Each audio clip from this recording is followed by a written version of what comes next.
go. Very good. Welcome, everyone, to Walking After Whiskey with Trevor and Travis. I'm Trav. I'm Trev. What we do here at Trev's Tavern is review your latest episode of The Walking Dead. And we're also going to review a Will House or Top Shelf whiskey for you guys. Tonight, we're messing around with Four Roses, single barrel Kentucky straight bourbon whiskey. And this whiskey is 50% alcohol and 100 proof, and also won the Whiskey Distillery Championships in 2011, 12, and 13. Yeah. We have a great show planned for you guys today. We have an in-depth breakdown of Season 6, Episode 11, entitled Knots Untied. We have a good in-depth breakdown review of the whiskey Trevor just mentioned. That's right. Then we're going to take you guys over there and do our favorite drinking game on the continuity of the show. See what we know and don't know and try to get each other nice and sloshed. And as always, we'll ask you, the viewer, 3 questions for a chance to win swag from us and our sponsors. Let's get to review, baby. Let's do it. The first thing we want to talk about is the Jesus Juice is loose. As you can see, you can spike anybody with Jesus Juice, but this is Jesus on the show. We're talking about, you see Jesus up there, he's sitting at the end of their bed saying, hey, Rick, we need to talk. Yeah. Michonne and Rick jump up, but they're both best weapons. Michonne actually without Rick's sword in her hand and her own, and then bam. Yeah. So they have those the L-shaped sheets where it goes over this like the girl way down here and over the guy like this. So Jesus walked in and caught Rick and Michonne doing them dirties. And he's like, hey, let's talk now. I'll wait outside for you. So he went outside, waited by the steps for everyone to come outside, put their pants on, and was waiting outside. Then we see a gun come around the corner and says, what are you doing in my house? It's old one-eyed Johnson Carl. He's sitting there, what are you doing in my house? And he says, sitting here on the steps, looking at a picture, waiting for your mom and dad to get dressed so I could talk to them downstairs. Yeah. Just the calmest dude ever. It was kind of like a crazy gloss over because it's all nighttime right now when this happens. And they go downstairs and it's daytime. And they're showing Jesus down there like a tribunal again. Everyone's looking at him like he's the center stage. It's like, so I see you guys have your low on food provisions. You have the biggest arsenal I've ever seen before. Yeah, he's a senior infirmary, like I think that's what he calls it. Yeah. He said that you guys have the biggest one we've ever seen, and I think that my group and your group can help each other out. And then the question before they shoot out of that scene is, so you know other people, and then it. Yeah.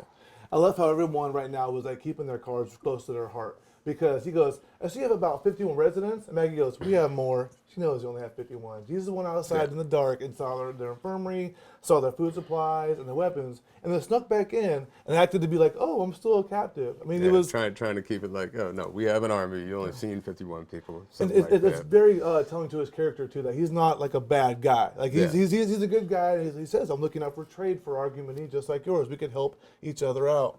Yeah, and this is why they also he convinces them to say, hey. Our groups help each other out, starts leading them, and then it starts leading them to Hilltop, which we're going to get to in a sec. On the way there, we see a car crash. They pull over. He says, hey, those are my people. That's their car. And automatically has a gun to his head while they're talking to him, and he says, this is a trap. He said, nope, my people are inside. You know, maybe shoot me if you want to. I'm going in there to check on him. So they leave him outside handcuffed. They go inside. So at this point, after Terminus, they're taking no chances with anybody, right? Going over a bathtub, get your throat slit back to the head. Let Jesus outside, handcuffed, with Michonne with a knife or sword in front. Oh, sorry, no, Maggie with a gun behind him, right? Yeah. Then when inside, he says, my friends have to be in there because they'll attract them into that building. And he goes, I know they're in there, please save them. And so they went in there, they cleared the room. They're running around, and then every time they found somebody, I'm with Jesus, come with me right now. They're killing zombies. Exactly. I'm with Jesus, come with me right now. And exactly. That's a hell of a thing to say. I'm with Jesus. they know we're talking about it automatically, right? They all come outside the building and they all go back to Hilltop right now. Yeah. What we learned about Hilltop is that when they come in, it's an old museum, and then they built a fence around it and stuff. And what we learned when we meet all those people is they also have Negan issues that we're just learning about that they're right in the middle of. Yeah, you can tell it was like an old university or like an old like mill house. When you get up there, you see windows just a line along the walls. We're talking there's at least like 40 rooms in this place. And he said this is called the Barrington House, right? And you walk into it, looked like an old school like university or like an old school rooms everywhere, like beautiful. I think they mentioned that it was a museum. Correct me if I'm wrong. It says like afterwards they preserved it as a museum, and people just came here to visit. Exactly.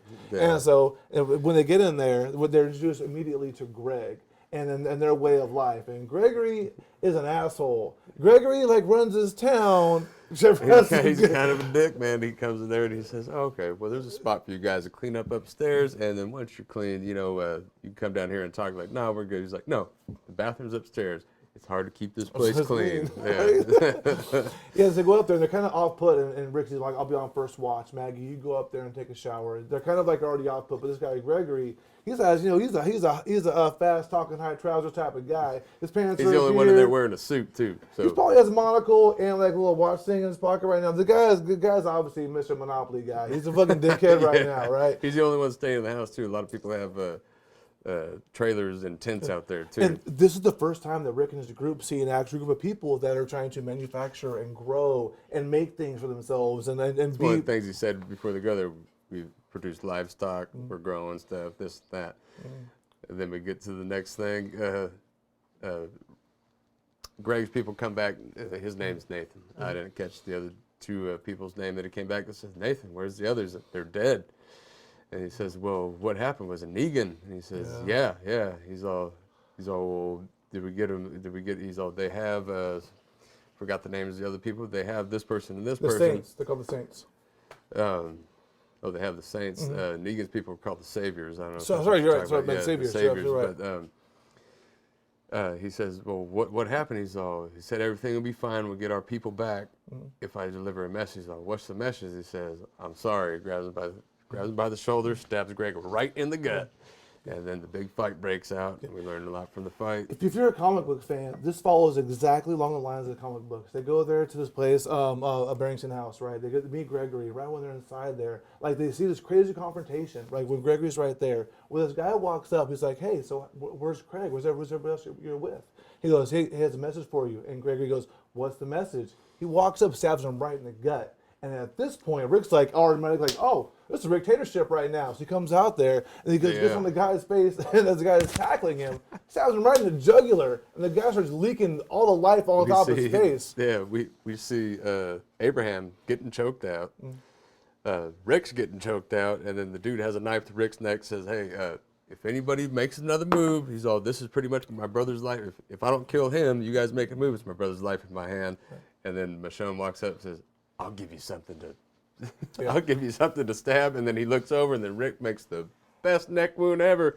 That shit poured out a gallon of blood instantly. He must have stabbed and twisted or something. So this is the second time the seeds of Negan have been planted, right? At this point, the comic book is falling just right along perfectly with the TV show. And we still haven't met that fucker. Very anxious. You can tell that Negan like controls people, and like people are fighting for him. People are killing him and putting their lives on the line for this guy Negan. Like, who is this guy, right?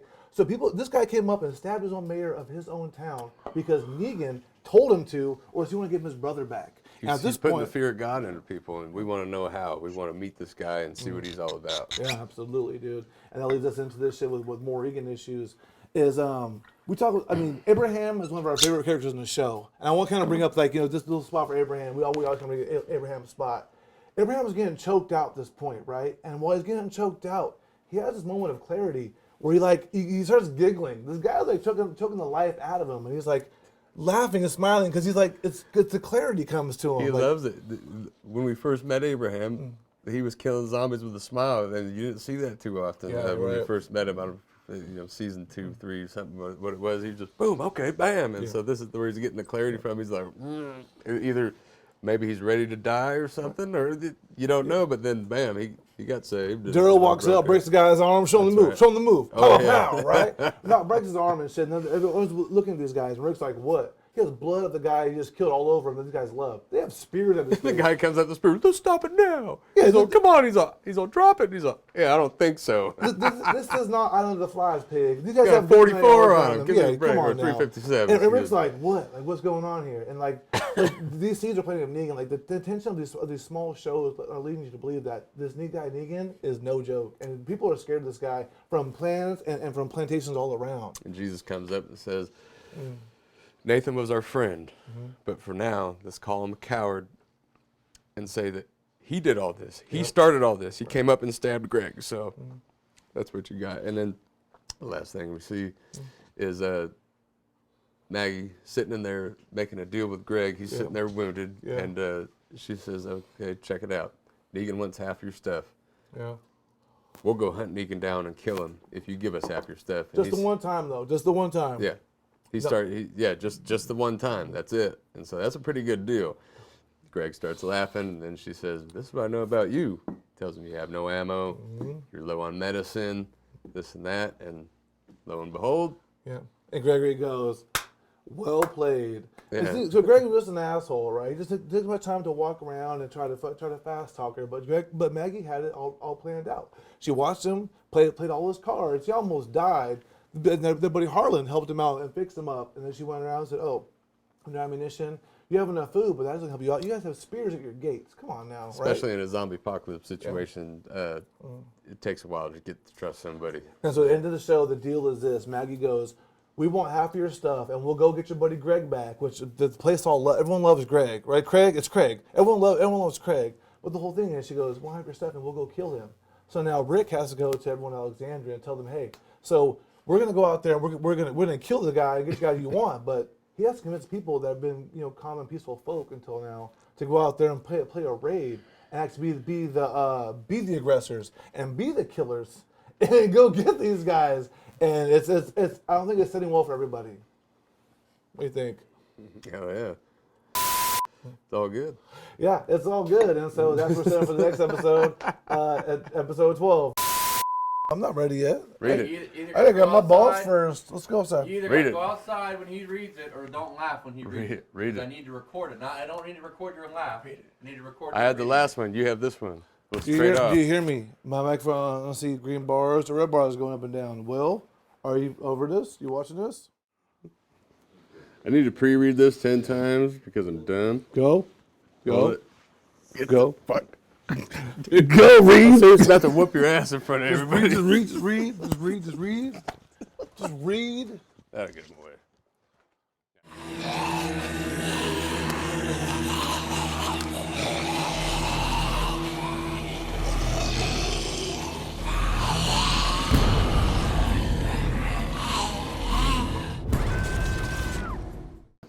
You first? I don't have a funnel nose like you, but I guess, yeah. Let's get to in-depth reviewing this whiskey for you guys. Right. I'd like to start off with, in this whiskey, you could really taste the barrel that it's aged in. It's almost the same barrel that I want to put in Trav's mouth and I won't shut the fuck up. It's like a shotgun barrel.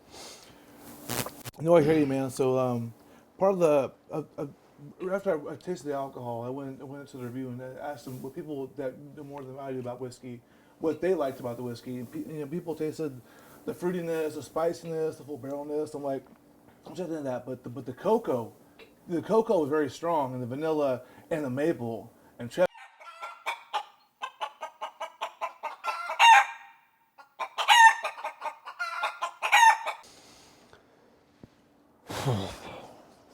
small pill to swallow. He's not done yet, guys. He's not done. This whiskey's good. It's like most whiskeys that I like. It's not too fumy.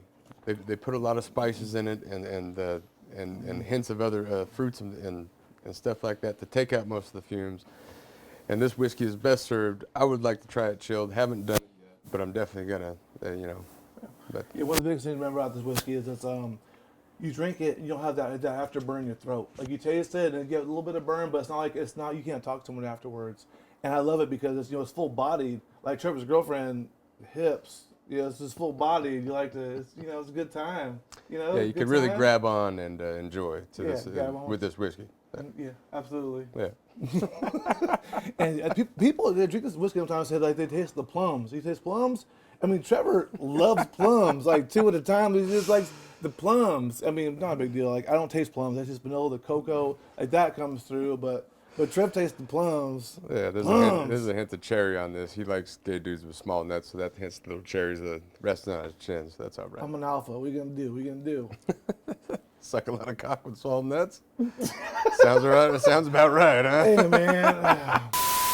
This is where we're gonna really get down to this shit and to show you guys when we're tasting this whiskey, and we're gonna do it a lot. This is the part of the show where we try to get each other drunk. Bam. We're gonna ask each other questions about the continuity of the show, see what we know and don't know, see who's done their homework better and who's done poorly at it. Beginning of the show, Trevor succeeded the questions to me, so I'm going to start by asking him the first question. So Trevor, in last night's episode, Abraham started off the show with Sasha saying, you know, back in the military one time, something ate my keys. What was that something? Camel. Defecate the keys to our transport. Camels don't eat keys. They do. It did. Yeah, he got it. He got it. Good job, buddy. Your turn. What kind of doctor do we meet in this episode? What kind of doctor? I'm going to say he's a gynecologist. I was an obstetrician before. No, wait. Yeah, no, he's not. No, at all. No, but shouldn't you have drank already? For why? We have to do the questions, and then if we answer wrong, then one of us drinks. You I asked answered you yours a wrong. question, I asked mine wrong or answered mine wrong? You answered yours wrong. I answered mine wrong. And you just answered mine. So he wasn't a gynecologist. What was he? No, I answered. I answered yours right. So he was an obstetrician. God, Yeah, now okay. my drink. Excuse me. Yes. Yeah, Trevor no poured drink. the drinks. Notice how they still shake, and it's totally full of alcohol. Ask your next question, buddy. You got it. No, it's actually on here. Jesus. Mr. Jesus. What was his name? Jesus. My friend's coming with Jesus. All right, so I'll go again. How many windows are in the hilltop house that are visible when you first see it? The comics or the TV show? TV show. When they walked in, the gates made of trees. I'm going to say 22. 35.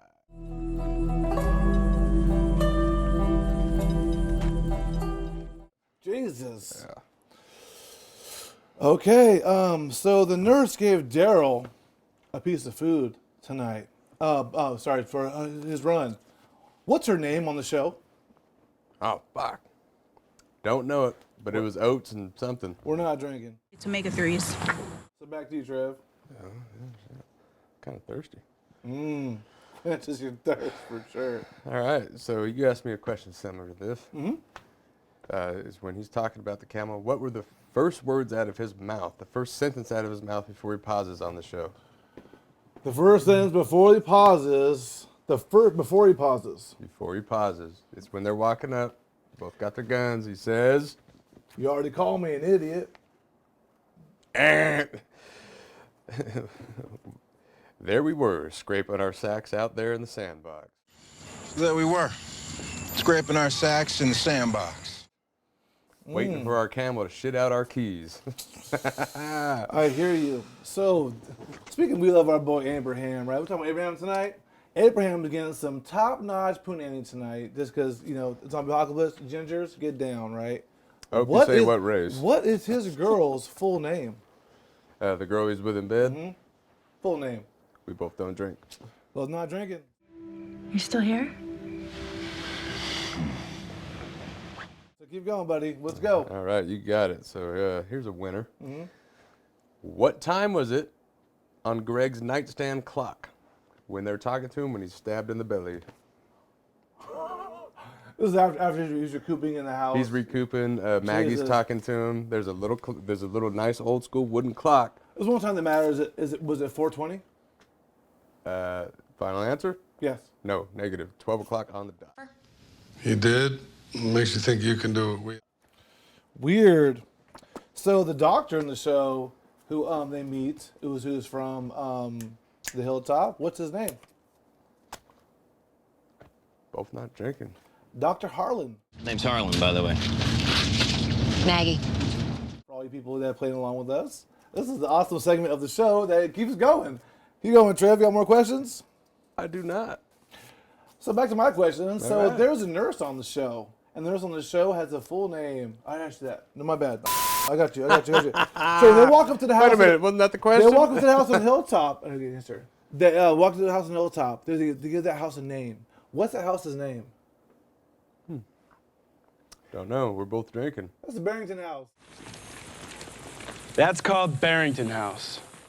We're not both drinking. Barrington House. It's Hilltop. It's Barrington House. The house is called the Barrington House. So look at that. We ran into a tie. I'll cheers you to a tie. Oh, got you. More questions, Trev? More questions? For all the homework you did? There's a whole page of stuff here. Back to Trev. So, Abraham looked over at Glenn and said, "Hey," because Glenn was flabbergasted that Glenn would try to have a kid in the zombie apocalypse. He says, Glenn, were you, when you were doing what you were doing, were you Trying to put the Bisquick in and make a pancake? Pouring the Bisquick. You trying to make pancakes? Yeah, close enough, dude. When you're pouring the Bisquick, were you trying to make a pancake? Yeah, it's good enough. I got that. Glenn's having a pup.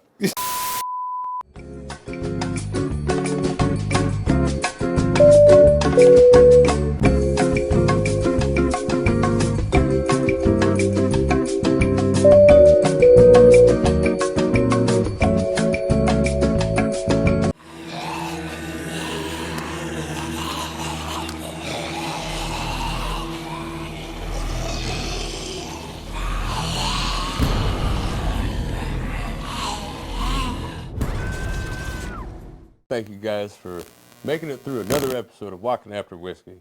Here's the part of the show where we're going to ask you guys 3 questions, you the viewers, and if you get them right, we're going to randomly select a winner to send some good old swag to. First question being, in the opening credits of every show this season, how many crows do you see on the tree? And check us out. As you guys are Walking After Whiskey fans, I'm sure you like Walking Dead fans. You have the Wikipedia on your website. So Tara is pregnant on the show. You see the big baggy shirts and stuff. What is her real baby daddy name in real life? And then we're going to go to this question. Abraham. Abraham got a necklace. What was this necklace made from, and who made it for him? Man. So to enter our contest is easy and it's free. All you have to do is log on to www.walkingafterwhiskey.com. Sign up to us. On the top bar, you're going to see a Facebook account. You're going to see a Twitter account. Sign up to them, answer our questions. We'll see swag from us and our sponsors. Cheers them up.